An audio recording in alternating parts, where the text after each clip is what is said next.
Okay, so this is for 6-4.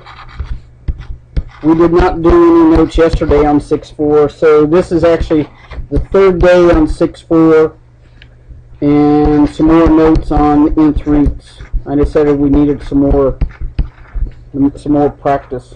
Okay, and what the ones that I gave you yesterday ended up with square root, cube root, fourth root, with a coefficient inside. So I want to look at those a little bit. When you have, this one's a square root, as an example. Okay, as an example, this is 150, sorry. This is 150 A B to the third power. Now, some of you might have learned it breaking that 150 down into prime factors. I usually write it like this. Break it down, any two numbers that multiply together give you 150. Some of you learned it like doing upside down cakes or whatever. Okay, so if you did it like that, you just want to try to get it down to where you can see, and it goes by this index. I want to see perfect squares. So I'm going to break it down. I know 15 times 10, and I know 5 times 3, and 5 times 2. If you get it all the way down into primes, okay, then you should be able to say, okay, 5 times 5 is a perfect square, so I can rewrite this as 25. If you circle the perfect squares, the part that's left, the 3 and the 2, okay, would be 6, and you should be able to check on your calculator. 25 times 6 is 150.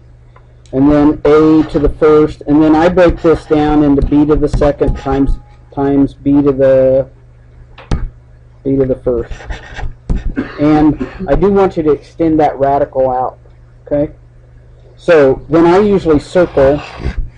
Out of that I can take out a 5. This one's a perfect square, so I can take out a B. And then I have left 6AB. Now I have to go back and check, is there an absolute value? Is the index even? Yes, on the B. I don't care about the 25. Is the index even on the B? Or the power even on the B? So the index is even, the power is even. Was my answer odd? B to the first? Yes. Because I didn't take out an A.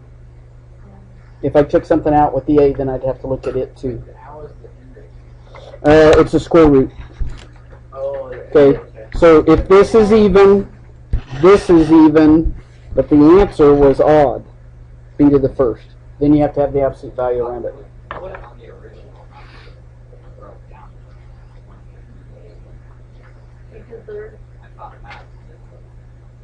But it's the part that you're taking out. So I have to look at this B to the second, yeah. Okay. What about the 5? Why is not like B? But if you said absolute value of 5 is 5, you could put an absolute value around it, but you don't have to. Yeah.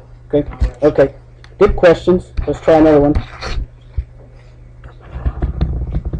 Okay, let's say I have the square root of 27 x to the second y. Okay, and 27, you can break that down, 9 and 3, and there's a perfect square right off. So you can break that down. Some of you will be able to see these without breaking them down, but for the most part, it's easier if you can break it down. Then you'd have an x to the second and a y. So out of this, you could take out a 3. Out of this, you could take out an x. You'd still have left what's not circled, 3y. Now, is there a... Yes, x needs the absolute value because it was an even index, an even power, and the answer was odd. Okay? Okay, let's try another one. So you have the square root of 128 n to the second n to the first. So 128, you know it's even because 8's even, so 2 and 64, yep, and 64 is a perfect square. So out of this you can take out 8, out of this you can take out 8m, we still have radical 2n. Is there an absolute value? Round the n, yes. Yeah, because 64 would be 8 times 8, so you can take an 8 out. Okay? Okay? Okay, now let's go to a fourth root. Before I do the fourth roots, and I had to go back and do a little bit of on the calculator just to kind of see what, you guys know perfect squares like 1, 4, 9, 16, 25. Okay, but fourth powers of 4? Okay, so like if I did just write these down just so you see some numbers. 1 to the 4th is 1. 2 to the 4th, 16. 3 to the 4th, 81. 4 to the 4th, that one I had to do. On your calculators, try 4 to the 4th. 256. And we're only going to go to 6. 5 to the 4th, 625. 6 to the 4th, 296. And if you're not sure on the calculator, remember you can go like 5 and use that caret symbol. 5 to the 4th is 625. Okay, so just to see the powers of, these are powers of 4. Okay, so kind of looking at some of those numbers. So let's say they have fourth root of 112, x to the 5th, y to the 6th. Okay, now break down 112. You're looking for a number times itself 4 times. So I know it's even. 2 and 56, right? 56 I can go 8 and 7. 8 I can go 2 and 4. 4 I can go 2 and 2. Okay, now if you break it down, so that's what you want. So 2 to the 4th was 16. So I can break this down into the fourth root of 16 times what's left. 16 times 7. Yep, that works. And then x to the 4th, x to the, and then, but I'm looking for fourth roots. So split it up, x to the 4th, x to the 1st, and then y to the 4th, y to the 2nd. We're multiplying those. Okay? Everybody follow what I'm doing? Breaking that down? Okay, so then out of this, what can I take out? Look over here. What can I take out? I can take out a 2. Out of this, I can take out an x, because it's the fourth root. And this I can take out a y. Now, the most common error, look, most common error is people do this. And then write down 7xy squared. What did I forget? The 4. Don't forget that little index. Now, are there absolute values? X and y both, right? Because these were even indexes, even powers, odd powers that I took out. Okay on that one? So wait, why is it one so fast? Because this was even, this was even, but the answer was x to the 1st. Yeah, no, you got to look at the factored form of it. Okay. Okay. 3 more examples. Then I'll let you work on homework. I just thought we needed to go through some more of these. Okay, let's say cube root. Cube root. But let's look at perfect cubes first. Perfect cubes. 1 cubed is 1. 2 cubed, 2 times 2 times 2 is 8. 3 cubed, 27. 4 cubed, 64. 5 cubed, 125. 6 cubed, 36 times 6, 216. Okay, that's good. So you kind of want to familiarize yourself with cubes. Okay, so on this problem, and I'm throwing in another one, this is a negative 128. Some of you were thinking yesterday that that was an I. The only time you're going to have an I is on a square root or an even. Okay, it's okay to have, like, even if I said, what's the cube root of negative 1? What number times itself 3 times is going to give you negative 1? Negative 1. So it's okay to have a negative there. Okay, so we need to first split up the negative 128. Okay? I split it up as 2, and you want to keep the negative sign with the other part, like negative 64. 64 is in our list. 64, cube root of 64 would be 4. Okay, so when you split this up, you're going to split it up as 2. You need parentheses on this. Don't put it as minus. Put in parentheses negative 64. And then this would be end of the third, end of the third, end of the second. Okay? You could also write this.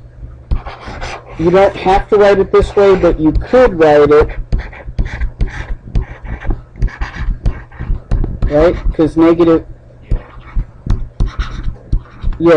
4 cubed is, okay, so out of this I can take out negative 4. Out of this I can take out n would be n squared, and I have left the cube root of, there's still a 2 and an n squared. Okay, are there any absolute values on an odd index? No. Everybody good with that one? I hope this is kind of helping. I think I rushed you into it yesterday. Okay, cube root. This is a cube root of 192x to the 4th. Okay, 192. You know for sure it's even. 2 and 96. 96, 2 and 48. 2 and 24. 2 and 12. 2 and 6. 2 and 3. Perfect cubes. Look, here's a cube. 2 to the 3rd. 2 to the 3rd is 8. Here's another cube. 2 to the 3rd. 8 times 8. And what's left? 3. So split this up. 64 and 3. Do you follow what I'm doing to find the cubes? I understand how you find like the first one, but I'm just using up 3. So 2, 2, and 2. There's 8. There's 2, 2, and 2. That's another 8. So 8 times 8 would be 64. And this one I didn't circle. So there's still a 3 left. So 64 times 3 should give you 192. What's that? Okay. Yeah, using the factored form. Yep. Okay, so out of this I could take out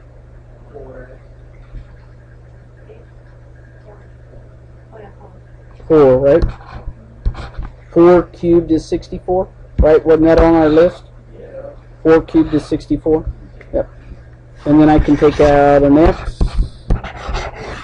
cube root of 3x left. I think if you take time to circle it, it's easier to tell what's left inside. And there's no absolute values on an odd index. Okay. Okay, last one. Okay, this one is a fifth root. Let's look at powers. 1 to the fifth. 1. 2 to the fifth. 32. Right? 2 to the fifth. 2 times 2 is 4. Times 2 is 8. Times 2 is 16. Times 2 is 32. 3 to the fifth. 343. Some of these you might not recognize. 4 I didn't recognize them. 4 to the fifth. 1024. And let's stop at 5 to the fifth. Yep, 3,125. Okay, so those are powers of 5. Okay, here's the problem. It's a negative 125 x to the fifth. Okay, so when you split up a negative 125, and we're looking for fifth, so 125. Yep. So, oh wait a minute, did I write that right? Oh, my fault. I wrote it wrong. Sorry, I copied it wrong. Human error. Okay, 128. And it's negative. It's okay to have an odd root of a negative. So I'm going to split this up into 2 and negative 64. 2 and that is a perfect fifth root, right? So 4 and negative 32. So 4, you need the parentheses, and a negative 32, and just x to the fifth, right? So out of this you can take out negative 2, and out of this you can take out an x. And we have left the fifth root of 4. This, again, this is the most common error. And people, I will count it wrong. There's a difference between a square root and a fifth root. So make sure you write down the index. Okay.